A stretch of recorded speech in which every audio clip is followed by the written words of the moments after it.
This is Chapter 13, The Sectional Crisis, from the textbook The American Yawp, Volume 1 by the Stanford University Press. This audiobook was produced by Audileo.com, a leader in academic audiobooks. 1. Introduction. Slavery's Western expansion created problems for the United States from the very start. Battles emerged over the westward expansion of slavery and over the role of the federal government in protecting the interests of enslavers. Northern workers felt that slavery suppressed wages and stole land that could have been used by poor white Americans to achieve economic independence. Southerners feared that without slavery's expansion, the abolitionist faction would come to dominate national politics, and an increasingly dense population of enslaved people would lead to bloody insurrection and race war. Constant resistance from enslaved men and women required a strong pro-slavery government to maintain order. As the North gradually abolished human bondage, enslaved men and women headed north on an underground railroad of hideaways and safe houses. Northerners and Southerners came to disagree sharply on the role of the federal government in capturing and returning these freedom seekers. While Northerners appealed to their states' rights to refuse to capture people escaping slavery, white Southerners demanded a national commitment to slavery. Enslaved laborers, meanwhile, remained vitally important to the nation's economy, fueling not only the Southern plantation economy, but also providing raw materials for the industrial North. Differences over the fate of slavery remained at the heart of American politics, especially as the United States expanded. After decades of conflict, Americans North and South began to fear that the opposite section of the country had seized control of the government. By November 1860, an opponent of slavery's expansion arose from within the Republican Party.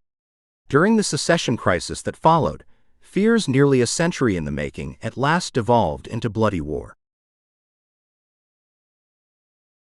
2. Sectionalism in the early republic. Prior to the American Revolution, nearly everyone in the world accepted slavery as a natural part of life. English colonies north and south relied on enslaved workers who grew tobacco, harvested indigo and sugar, and worked in ports. They generated tremendous wealth for the British Crown. That wealth and luxury fostered seemingly limitless opportunities and inspired seemingly boundless imaginations. Enslaved workers also helped give rise to revolutionary new ideals that in time became the ideological foundations of the sectional crisis. English political theorists, in particular, began to rethink natural law justifications for slavery. They rejected the long-standing idea that slavery was a condition that naturally suited some people. A new transatlantic anti-slavery movement began to argue that freedom was the natural condition of humankind. Revolutionaries seized onto these ideas to stunning effect in the late 18th century. In the United States, France, and Haiti, revolutionaries began the work of splintering the old order. Each revolution seemed to radicalize the next.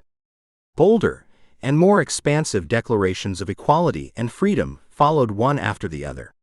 Revolutionaries in the United States declared, "All men are created equal," in the 1770s. French visionaries issued the Declaration of Rights and Man and Citizen by 1789. But the most startling development came in 1803 in Haiti. A revolution led by the island's rebellious enslaved people turned France's most valuable sugar colony into an independent country administered by the formerly enslaved. The Haitian Revolution marked an early origin of the sectional crisis. It helped splinter the Atlantic Basin into clear zones of freedom and unfreedom, shattering the long-standing assumption that African-descended enslaved people could not also be rulers. Despite the clear limitations of the American Revolution in attacking slavery, the era marked a powerful break in slavery's history. Military service on behalf of both the English and the American Army freed thousands of enslaved people. Many others simply used the turmoil of war to make their escape. As a result, free black communities emerged, communities that would continually reignite the anti-slavery struggle. For nearly a century, Most white Americans were content to compromise over the issue of slavery, but the constant agitation of black Americans, both enslaved and free, kept the issue alive. The national breakdown over slavery occurred over a long timeline and across a broad geography. Debates over slavery in the American West proved especially important. As the United States pressed westward, new questions arose as to whether those lands ought to be slave or free. The framers of the Constitution did a little, but not much, to help resolve these early questions. Article 6 of the 1787 Northwest Ordinance banned slavery north and west of the Ohio River. Many took it to mean that the founders intended for slavery to die out, as why else would they prohibit its spread across such a huge swath of territory? Debates over the framers' intentions often led to confusion and bitter debate, but the actions of the new government left better clues as to what the new nation intended for slavery. Congress authorized the admission of Vermont, 1791, and Kentucky, 1792, with Vermont coming into the Union as a free state and Kentucky coming in as a slave state. Though Americans at the time made relatively little of the balancing act suggested by the admission of a slave state and a free state, the pattern became increasingly important, particularly when considering power in the United States Senate. By 1820, preserving the balance of free states and slave states would be seen as an issue of national security. New pressures challenging the delicate balance again arose in the West. The Louisiana Purchase of 1803 more than doubled the size of the United States. Questions immediately arose as to whether these lands would be made slave or free. Complicating matters further was the rapid expansion of plantation slavery fueled by the invention of the cotton gin in 1793. Yet even with the booming cotton economy, many Americans, including Thomas Jefferson, believed that slavery was a temporary institution and would soon die out. Tensions rose with the Louisiana Purchase, but a truly sectional national debate remained mostly dormant. That debate, however, came quickly. Sectional differences tied to the expansion of plantation slavery in the West were especially important after 1803. The Ohio River Valley became an early fault line in the coming sectional struggle. Kentucky and Tennessee emerged as slave states, while free states Ohio, Indiana 1816, and Illinois 1818 gained admission along the river's northern banks. Borderland negotiations and accommodations along the Ohio River fostered a distinctive kind of white supremacy, as laws tried to keep black people out of the West entirely. Ohio's so-called Black Laws of 1803 foreshadowed the exclusionary cultures of Indiana, Illinois, and several subsequent states of the Old Northwest and later the Far West. These laws often banned African American voting, denied black Americans access to public schools, and made it impossible for non-whites to serve on juries and in local militias, among a host of other restrictions and obstacles. The Missouri Territory, by far the largest section of the Louisiana Territory, marked a turning point in the sectional crisis.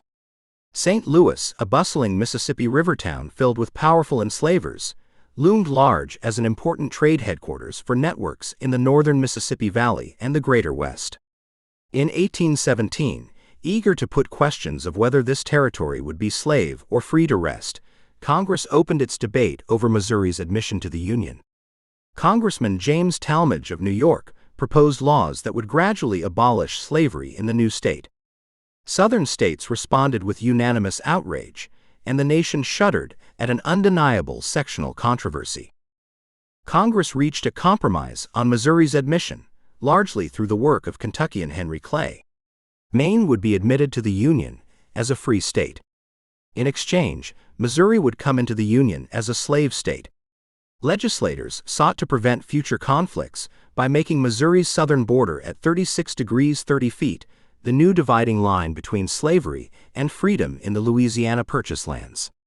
South of that line, running east from Missouri to the western edge of the Louisiana Purchase lands, near the present-day Texas Panhandle, slavery could expand.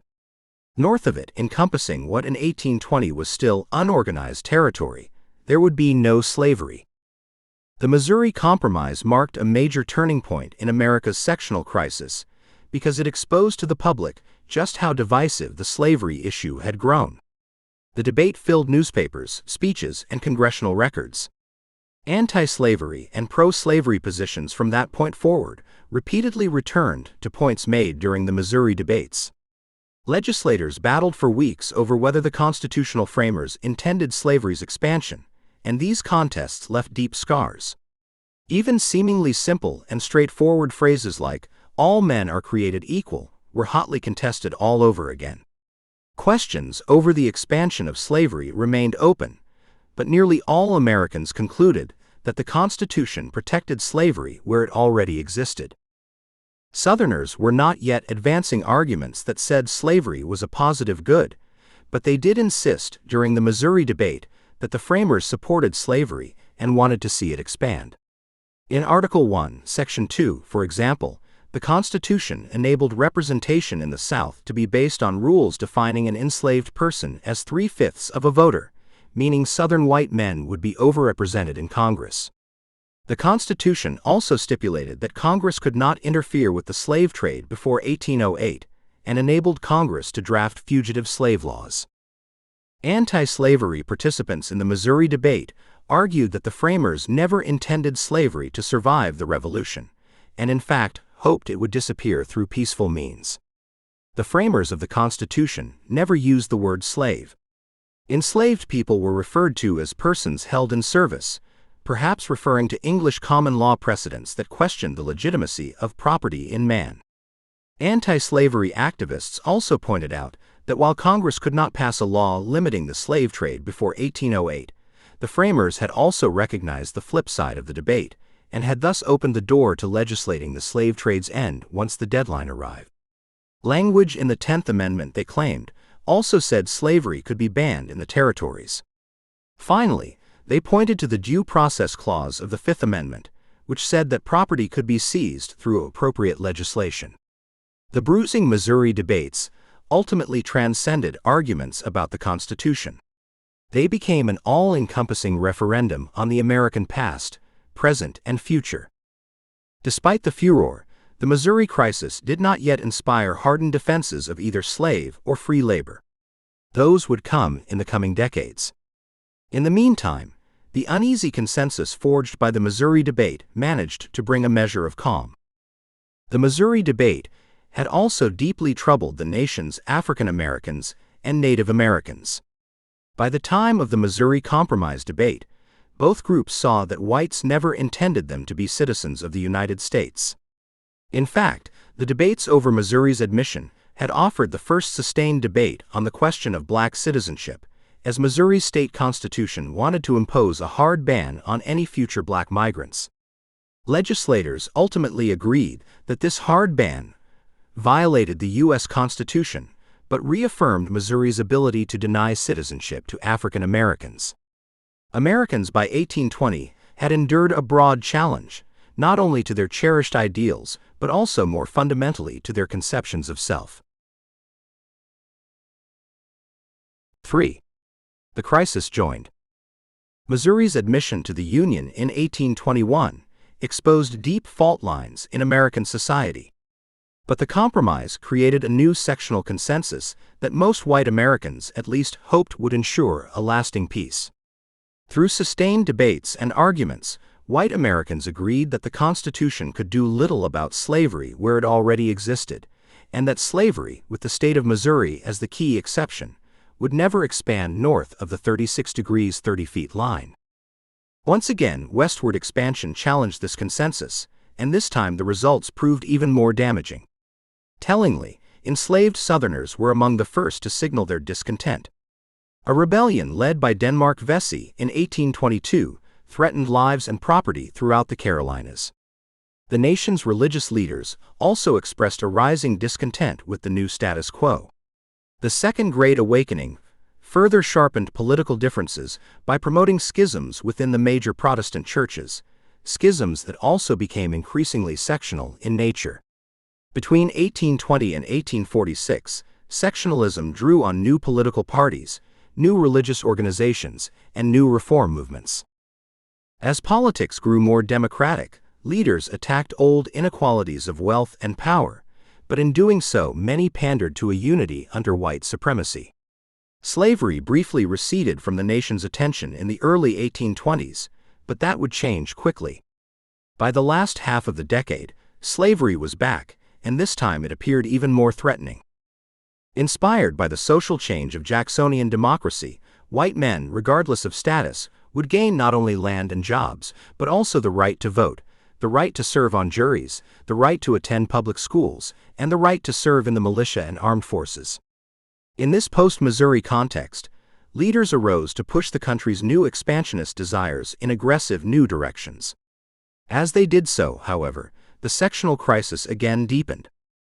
The Democratic Party initially seemed to offer a compelling answer to the problems of sectionalism by promising benefits to white working men of the North, South, and West, while also uniting rural, small-town, and urban residents.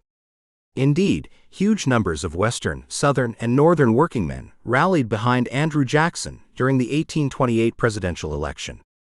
The Democratic Party tried to avoid the issue of slavery, and instead sought to unite Americans around shared commitments to white supremacy and desires to expand the nation. Democrats were not without their critics.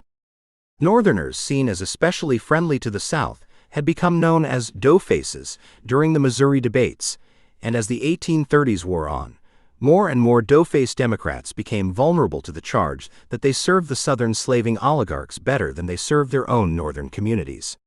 Whites discontented with the direction of the country used the slur and other critiques to help chip away at Democratic Party majorities.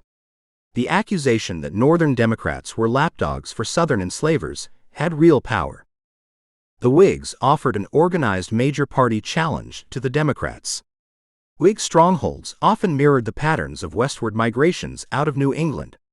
Whigs drew from an odd coalition of wealthy merchants, middle and upper-class farmers, planters in the upland South, and settlers in the Great Lakes. Because of this motley coalition, the party struggled to bring a cohesive message to voters in the 1830s.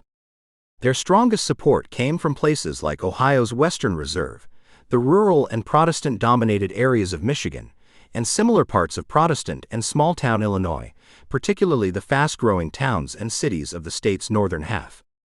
Whig leaders stressed Protestant culture and federal-sponsored internal improvements and courted the support of a variety of reform movements, including temperance, nativism, and even anti-slavery, though few Whigs believed in racial equality. These positions attracted a wide range of figures, including a young convert to politics named Abraham Lincoln. Lincoln admired Whig leader Henry Clay of Kentucky, and by the early 1830s, Lincoln certainly fit the image of a developing Whig.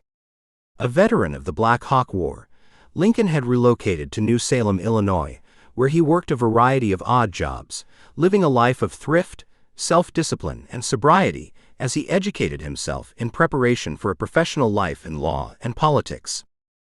The Whig Party blamed Democrats for defending slavery at the expense of the American people, but anti-slavery was never a core component of the Whig platform. Several abolitionists grew so disgusted with the Whigs that they formed their own party, a true anti-slavery party. Activists in Warsaw, New York, organized the Anti-Slavery Liberty Party in 1839. Liberty leaders demanded the end of slavery in the District of Columbia, the end of the interstate slave trade, and the prohibition of slavery's expansion into the West. But the Liberty Party also shunned women's participation in the movement and distanced themselves from visions of true racial egalitarianism. Few Americans voted for the party. The Democrats and Whigs continued to dominate American politics. Democrats and Whigs fostered a moment of relative calm on the slavery debate, partially aided by gag rules prohibiting discussion of anti-slavery petitions. Arkansas, 1836, and Michigan, 1837, became the newest states admitted to the Union, with Arkansas coming in as a slave state and Michigan coming in as a free state. Michigan gained admission through provisions established in the Northwest Ordinance, while Arkansas came in under the Missouri Compromise. Since its lands were below the line at 36 degrees 30 feet, the admission of Arkansas did not threaten the Missouri Consensus. The balancing act between slavery and freedom continued. Events in Texas would shatter the balance. Independent Texas soon gained recognition from a supportive Andrew Jackson administration in 1837. But Jackson's successor, President Martin Van Buren, also a Democrat, soon had reasons to worry about the Republic of Texas. Texas struggled with ongoing conflicts with Mexico and raids from the powerful Comanche. The 1844 Democratic presidential candidate, James K. Polk, sought to bridge the sectional divide by promising new lands to whites north and south. Polk cited the annexation of Texas and the Oregon Territory as campaign cornerstones. Yet as Polk championed the acquisition of these vast new lands, Northern Democrats grew annoyed by their Southern colleagues, especially when it came to Texas. For many observers, the debates over Texas statehood illustrated that the federal government was clearly pro-slavery. Texas President Sam Houston managed to secure a deal with Polk and gained admission to the Union for Texas in 1845. Anti-slavery Northerners also worried about the admission of Florida, which entered the Union as a slave state in 1845. The year 1845 became a pivotal year in the memory of anti-slavery leaders. As Americans embraced calls to pursue their manifest destiny, anti-slavery voices looked at developments in Florida and Texas as signs that the sectional crisis had taken an ominous and perhaps irredeemable turn. The 1840s opened with a number of disturbing developments for anti-slavery leaders. The 1842 Supreme Court case Prigg v. Pennsylvania ruled that the federal government's Fugitive Slave Act trumped Pennsylvania's personal liberty law. Anti-slavery activists believed that the federal government only served Southern enslavers and were trouncing the states' rights of the North. A number of Northern states reacted by passing new personal liberty laws in protest in 1843. The rising controversy over the status of freedom-seeking people swelled partly through the influence of escaped formerly enslaved people, including Frederick Douglass.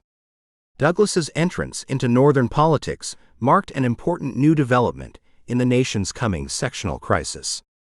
Born into slavery in 1818 at Talbot County, Maryland, Douglass grew up, like many enslaved people, barely having known his own mother or date of birth. And yet, because of a range of unique privileges afforded him by the circumstances of his upbringing, as well as his own genius and determination, Douglass managed to learn how to read and write. He used these skills to escape from slavery in 1837, when he was just 19. By 1845, Douglass put the finishing touches on his autobiography, Narrative of the Life of Frederick Douglass. The book launched his lifelong career as an advocate for the enslaved and helped further raise the visibility of black politics. Other formerly enslaved people, including Sojourner Truth, joined Douglass in rousing support for anti-slavery, as did free black Americans like Maria Stewart, James McCune Smith, Martin Delany, and numerous others. But black activists did more than deliver speeches. They also attacked fugitive slave laws by helping thousands to escape. The incredible career of Harriet Tubman is one of the more dramatic examples. But the forces of slavery had powerful allies at every level of government. The year 1846 signaled new reversals to the anti-slavery cause and the beginnings of a dark new era in American politics. President Polk and his Democratic allies were eager to see Western lands brought into the Union, and were especially anxious to see the borders of the nation extended to the shores of the Pacific Ocean. Critics of the administration blasted these efforts as little more than land grabs on behalf of enslavers. Events in early 1846 seemed to justify anti-slavery complaints. Since Mexico had never recognized independent Texas, it continued to lay claim to its lands, even after the United States admitted it to the Union. In January 1846, Polk ordered troops to Texas to enforce claims stemming from its border dispute along the Rio Grande. Polk asked for war on May 11, 1846, and by September 1847, the United States had invaded Mexico City. Whigs, like Abraham Lincoln, found their protests sidelined, but anti-slavery voices were becoming more vocal and more powerful. After 1846, the sectional crisis raged throughout North America. Debates swirled over whether the new lands would be slave or free. The South began defending slavery as a positive good. At the same time, Congressman David Wilmot submitted his Wilmot Proviso late in 1846, banning the expansion of slavery into the territories won from Mexico. The proviso gained widespread Northern support and even passed the House with bipartisan support, but it failed in the Senate. 4.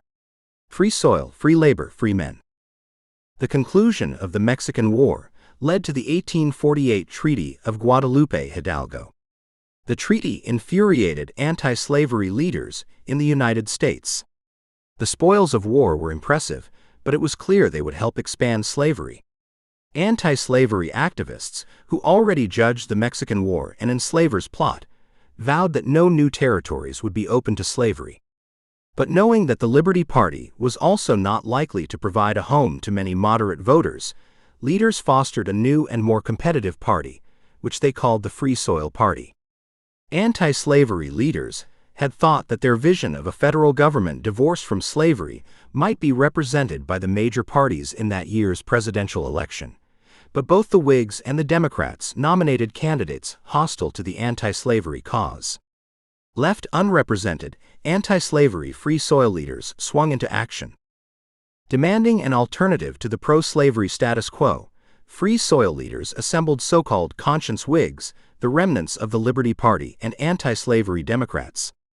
The new coalition called for a national convention in August 1848 at Buffalo, New York. A number of ex-Democrats committed to the party right away, including an important group of New Yorkers loyal to Martin Van Buren.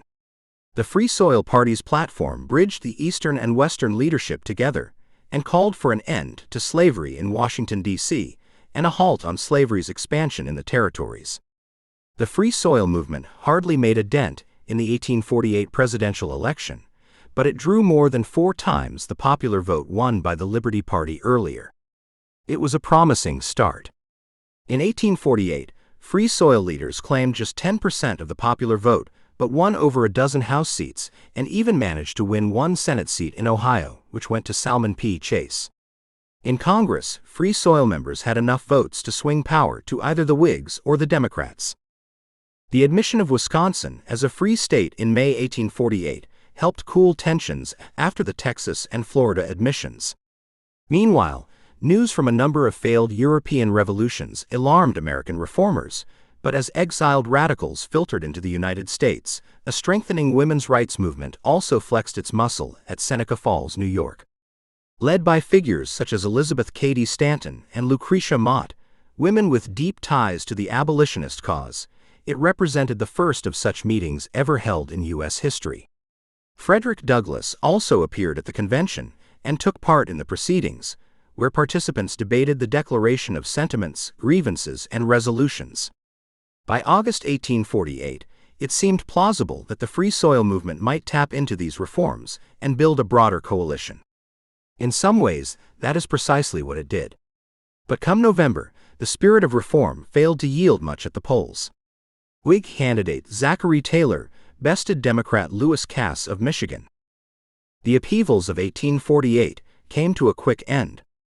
Taylor remained in office only a brief time until his unexpected death from a stomach ailment in 1850. During Taylor's brief time in office, the fruits of the Mexican War began to spoil. While Taylor was alive, his administration struggled to find a good remedy. Increased clamoring for the admission of California, New Mexico, and Utah pushed the country closer to the edge. Gold had been discovered in California, and as thousands continued to pour onto the West Coast and through the Trans-Mississippi West, the admission of new states loomed. In Utah, Mormons were also making claims to an independent state they called Deseret. By 1850, California wanted admission as a free state. With so many competing dynamics underway, and with the president dead and replaced by Whig Millard Fillmore, the 1850s were off to a troubling start. Congressional leaders like Henry Clay and newer legislators like Stephen A. Douglas of Illinois were asked to broker a compromise, but this time it was clear no compromise could bridge all the diverging interests at play in the country. Clay eventually left Washington disheartened by affairs. It fell to young Stephen Douglas then to shepherd the bills through Congress, which he in fact did. Legislators rallied behind the Compromise of 1850, an assemblage of bills passed late in 1850, which managed to keep the promises of the Missouri Compromise alive.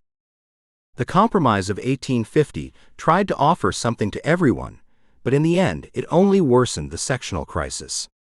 For Southerners, the package offered a tough new fugitive slave law that empowered the federal government to deputize regular citizens in arresting runaways.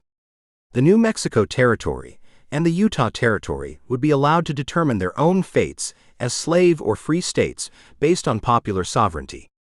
The Compromise also allowed territories to submit suits directly to the Supreme Court over the status of freedom-seeking people within their bounds. The admission of California as the newest free state in the Union cheered many Northerners, but even the admission of a vast new state full of resources and rich agricultural lands was not enough. In addition to California, Northerners also gained a ban on the slave trade in Washington, D.C., but not the full emancipation abolitionists had long advocated. Texas, which had already come into the Union as a slave state, was asked to give some of its land to New Mexico in return for the federal government absorbing some of the former republic's debt. But the compromise debates soon grew ugly.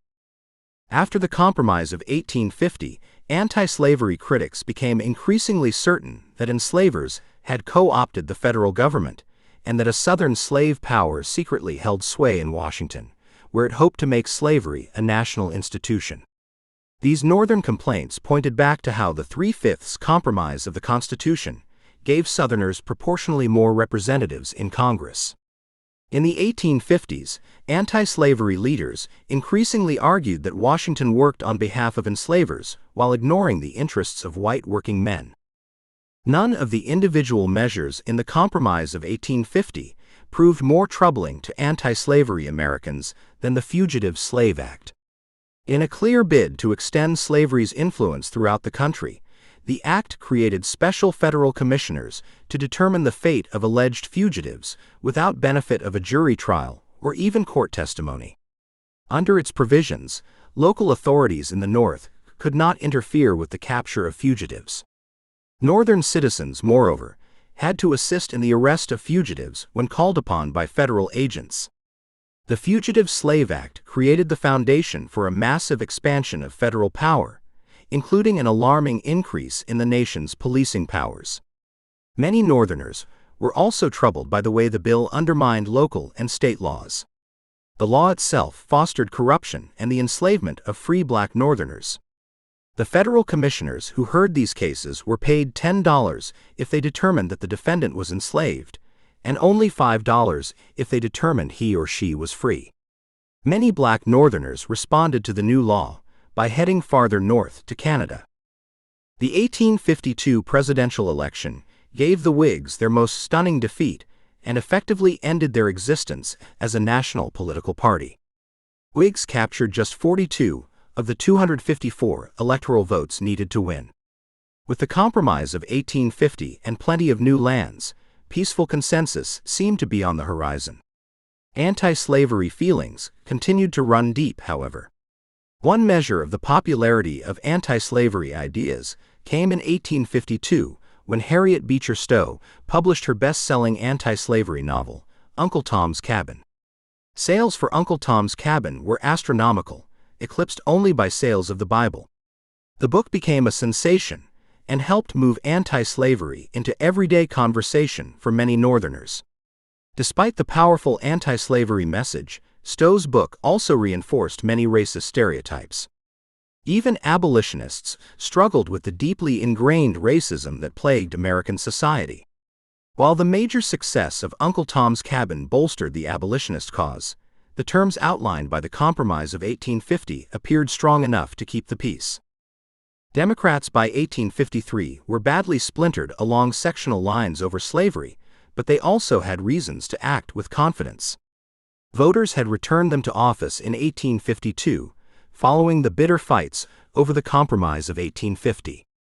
Emboldened, Illinois Senator Stephen A. Douglas introduced a set of additional amendments to a bill drafted in late 1853 to help organize the Nebraska Territory, the last of the Louisiana Purchase lands. In 1853, the Nebraska Territory was huge, extending from the northern end of Texas to the Canadian border. Altogether, it encompassed present-day Nebraska, Wyoming, South Dakota, North Dakota, Colorado, and Montana. Douglas's efforts to amend and introduce the bill in 1854 opened dynamics that would break the Democratic Party in two and, in the process, rip the country apart. Douglas proposed a bold plan in 1854 to cut off a large southern chunk of Nebraska and create it separately as the Kansas Territory. Douglas had a number of goals in mind. The expansionist Democrat from Illinois wanted to organize the territory to facilitate the completion of a national railroad that would flow through Chicago. But before he had even finished introducing the bill, opposition had already mobilized. Salmon P. Chase drafted a response in northern newspapers that exposed the Kansas-Nebraska bill as a measure to overturn the Missouri Compromise and open western lands for slavery. Kansas-Nebraska protests emerged in 1854 throughout the North, with key meetings in Wisconsin and Michigan. Kansas would become slave or free, depending on the result of local elections that would be greatly influenced by migrants flooding to the state to either protect or stop the spread of slavery. Ordinary Americans in the North increasingly resisted what they believed to be a pro-slavery federal government on their own terms. The rescues and arrests of enslaved men like Anthony Burns in Boston and Joshua Glover in Milwaukee signaled the rising vehemence of resistance to the nation's 1850 fugitive slave law. The case of Anthony Burns illustrates how the fugitive slave law radicalized many Northerners. On May 24, 1854, 20-year-old Burns, a preacher who worked in a Boston clothing shop, was clubbed and dragged to jail. 1 year earlier, Burns had escaped slavery in Virginia, and a group of slave catchers had come to return him to Richmond.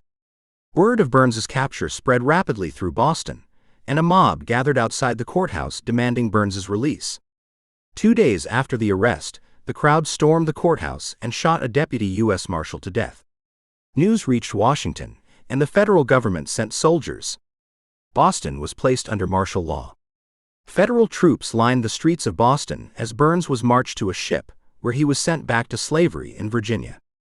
After spending over $40,000, the U.S. government had successfully reenslaved Anthony Burns. A short time later, Burns was redeemed by abolitionists who paid $1,300 to return him to freedom, but the outrage among Bostonians only grew. And Anthony Burns was only one of hundreds of highly publicized episodes of the federal government imposing the fugitive slave law on rebellious northern populations. In the words of Amos Adams Lawrence, "We went to bed one night old-fashioned, conservative, compromise Union Whigs and woke up stark mad abolitionists." As Northerners radicalized, organizations like the New England Emigrant Aid Company provided guns and other goods for pioneers willing to go to Kansas and establish the territory as anti-slavery through popular sovereignty. On all sides of the slavery issue, politics became increasingly militarized. The year 1855 nearly derailed the Northern anti-slavery coalition. A resurgent anti-immigrant movement briefly took advantage of the Whig collapse and nearly stole the energy of the anti-administration forces by channeling its frustrations into fights against the large number of mostly Catholic, German and Irish immigrants in American cities. Calling themselves know-nothings on account of their tendency to pretend ignorance when asked about their activities, the Know-Nothing or American Party made impressive gains in 1854 and 1855, particularly in New England and the Middle Atlantic. But the anti-immigrant movement simply could not capture the nation's attention in ways the anti-slavery movement already had. The anti-slavery political movements that started in 1854 coalesced with the formation of a new political party. Harking back to the Founding Fathers, its organizers named it the Republican Party. Republicans moved forward into a highly charged summer. Following an explosive speech before Congress on May 19-20, Senator Charles Sumner of Massachusetts was violently beaten with a cane by Representative Preston Brooks of South Carolina on the floor of the Senate chamber. Among other accusations, Sumner accused Senator Andrew Butler of South Carolina, Brooks's cousin, of defending slavery so he could have sexual access to black women. Brooks felt that he had to defend his relative's honor and nearly killed Sumner as a result. The violence in Washington pales before the many murders occurring in Kansas. Pro-slavery raiders attacked Lawrence, Kansas. Radical abolitionist John Brown retaliated, murdering several pro-slavery Kansans in retribution. As all of this played out, the House failed to expel Brooks. Brooks resigned his seat anyway, only to be re-elected by his constituents later in the year. He received new canes emblazoned with the words, "Hit him again." With sectional tensions at a breaking point, both parties readied for the coming presidential election. In June 1856, the newly named Republican Party held its nominating convention at Philadelphia and selected Californian John Charles Fremont. Fremont's anti-slavery credentials may not have pleased many abolitionists, but his dynamic and talented wife, Jessie Benton Fremont, appealed to more radical members of the coalition. The Kansas-Nebraska debate, the organization of the Republican Party, and the 1856 presidential campaign all energized a new generation of political leaders, including Abraham Lincoln. Beginning with his speech at Peoria, Illinois, in 1854, Lincoln carved out a message that encapsulated better than anyone else the main ideas and visions of the Republican Party. Lincoln himself was slow to join the coalition, yet by the summer of 1856, Lincoln had fully committed to the Fremont campaign. Fremont lost, but Republicans celebrated that he won 11 of the 16 free states.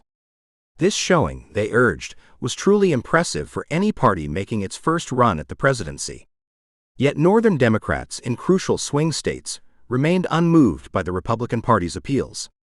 Ulysses S. Grant of Missouri, for example, worried that Fremont and Republicans signaled trouble for the Union itself. Grant voted for the Democratic candidate, James Buchanan, believing a Republican victory might bring about disunion. In abolitionist and especially Black American circles, Fremont's defeat was more than a disappointment. Believing their fate had been sealed as permanent non-citizens, some African Americans would consider foreign emigration and colonization. Others began to explore the option of more radical and direct action against the slave power. 5. From sectional crisis to national crisis. White anti-slavery leaders hailed Fremont's defeat as a glorious one and looked ahead to the party's future successes. For those still in slavery or hoping to see loved ones freed, the news was of course much harder to take. The Republican Party had promised the rise of an anti-slavery coalition, but voters rebuked it. The lessons seemed clear enough.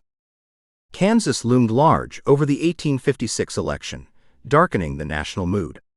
The story of voter fraud in Kansas had begun years before in 1854, when nearby Missourians first started crossing the border to tamper with the Kansas elections. Noting this, critics at the time attacked the Pierce administration for not living up to the ideals of popular sovereignty by ensuring fair elections. From there, the crisis only deepened and democratic norms collapsed. Kansas voted to come into the Union as a free state, but the federal government refused to recognize their votes and instead recognized a sham pro-slavery legislature. The sectional crisis had at last become a national crisis. Bleeding Kansas was the first place to demonstrate that the sectional crisis could easily be, and in fact already was, exploding into a full-blown national crisis. As the national mood grew increasingly grim, Kansas attracted militants representing the extreme sides of the slavery debate. In the days after the 1856 presidential election, Buchanan made his plans for his time in office clear. He talked with Chief Justice Roger Taney on Inauguration Day about a court decision he hoped to see handled during his time in office. Indeed, not long after the inauguration, the Supreme Court handed down a decision that would come to define Buchanan's presidency. The Dred Scott decision, Scott v. Sanford, ruled that Black Americans could not be citizens of the United States and therefore could be transported as chattel from any state to another regardless of state law. This gave the Buchanan administration and its Southern allies a direct repudiation of the Missouri Compromise. The court ruled that Scott, a Missouri slave, had no right to sue in United States courts. The Dred Scott decision signaled that the federal government was now fully committed to extending slavery as far and as wide as it might want. The Dred Scott decision seemed to settle the sectional crisis by making slavery fully national, but in reality it just exacerbated sectional tensions further. In 1857, Buchanan sent U.S. military forces to Utah, hoping to subdue Utah's Mormon communities. This action, however, led to renewed charges, many of them leveled from within his own party, that the administration was abusing its powers. Far more important than the Utah invasion, however, were the ongoing events in Kansas. It was Kansas that at last proved to many Northerners that the sectional crisis would not go away unless slavery also went away. The Illinois Senate race in 1858 put the scope of the sectional crisis on full display. Republican candidate Abraham Lincoln challenged the greatly influential Democrat Stephen Douglas. Pandering to appeals to white supremacy, Douglas hammered the Republican opposition as a black Republican Party bent on racial equality. The Republicans, including Lincoln, fired back with warnings of divisiveness and assertions that all Americans deserved equality of opportunity. Democrats hung on as best they could, but the Republicans won the House of Representatives and picked up seats in the Senate. Lincoln actually lost his contest with Stephen Douglas, but in the process firmly established himself as a leading national Republican. After the 1858 elections, all eyes turned to 1860. Given the Republican Party's successes since 1854, it was expected that the 1860 presidential election might produce the nation's first anti-slavery president. In the troubled decades since the Missouri Compromise, the nation slowly tore itself apart. Congressmen clubbed each other nearly to death on the floor of Congress, and by the middle of the 1850s, Americans were already at war on the Kansas and Missouri plains. Across the country, cities and towns were in various stages of revolt against federal authority. Fighting spread even farther against Native Americans in the far west and against Mormons in Utah. The nation's militants anticipated a coming breakdown and worked to exploit it. John Brown, fresh from his actions in Kansas, moved east and planned more violence. Assembling a team from across the West, including black radicals from Oberlin, Ohio, and throughout communities in western Canada, Brown hatched a plan to attack Harper's Ferry, a federal weapons arsenal in Virginia, now West Virginia. He would use the weapons to lead a revolt of enslaved people. Brown approached Frederick Douglass, though Douglass refused to join. Brown's raid embarked on October 16. By October 18, a command under Robert E. Lee had crushed the revolt. Many of Brown's men, including his own sons, were killed, but Brown himself lived and was imprisoned. Brown prophesied while in prison that the nation's crimes would only be purged with blood. He went to the gallows in December 1859. Northerners made a stunning display of sympathy on the day of his execution. Southerners took their reactions to mean that the coming 1860 election would be, in many ways, a referendum on secession and disunion. Republicans wanted little to do with Brown, and instead tried to portray themselves as moderates opposed to both abolitionists and pro-slavery expansionists. In this climate, the parties opened their contest for the 1860 presidential election. The Democratic Party fared poorly as its Southern delegates bolted its national convention at Charleston and ran their own candidate, Vice President John C. Breckinridge of Kentucky. Hoping to field a candidate who might nonetheless manage to bridge the broken party's factions, the Democrats decided to meet again at Baltimore and nominated Stephen A. Douglas of Illinois. The Republicans, meanwhile, held their boisterous convention in Chicago. The Republican platform made the party's anti-slavery commitments clear, also making wide promises to its white constituents, particularly Westerners, with the promise of new land, transcontinental railroads, and broad support of public schools. Abraham Lincoln, a candidate few outside Illinois truly expected to win, nonetheless proved far less polarizing than the other names on the ballot. Lincoln won the nomination, and with the Democrats in disarray, Republicans knew their candidate Lincoln had a good chance of winning. Abraham Lincoln won the 1860 contest on November 6, gaining just 40% of the popular vote and not a single Southern vote in the Electoral College. Within days, Southern states were organizing secession conventions. John J. Crittenden of Kentucky proposed a series of compromises, but a clear pro-Southern bias meant they had little chance of gaining Republican acceptance. Crittenden's plan promised renewed enforcement of the fugitive slave law and offered a plan to keep slavery in the nation's capital. Republicans by late 1860 knew that the voters who had just placed them in power did not want them to cave on these points, and Southern states proceeded with their plans to leave the Union. On December 20th, South Carolina voted to secede and issued its Declaration of the Immediate Causes. The declaration highlighted failure of the federal government to enforce the Fugitive Slave Act over competing personal liberty laws in northern states. After the war, many Southerners claimed that secession was primarily motivated by a concern to preserve states' rights, but the primary complaint of the very first ordinance of secession listed the federal government's failure to exert its authority over the northern states. The year 1861, then, saw the culmination of the secession crisis. Before he left for Washington, Lincoln told those who had gathered in Springfield to wish him well and that he faced a task greater than Washington's in the years to come. Southerners were also learning the challenges of forming a new nation. The seceded states grappled with internal divisions right away, as states with enslavers sometimes did not support the newly seceded states. In January, for example, Delaware rejected secession. But states in the Lower South adopted a different course. The state of Mississippi seceded. Later in the month, the states of Florida, Alabama, Georgia, and Louisiana also all left the Union. By early February, Texas had also joined the newly seceded states. In February, Southerners drafted a constitution protecting slavery and named Jefferson Davis of Mississippi their president. Weeks after Abraham Lincoln's inauguration, rebels in the newly formed Confederate States of America opened fire on Fort Sumter in South Carolina. Within days, Abraham Lincoln would demand 75,000 volunteers from the North to crush the rebellion. The American Civil War had begun.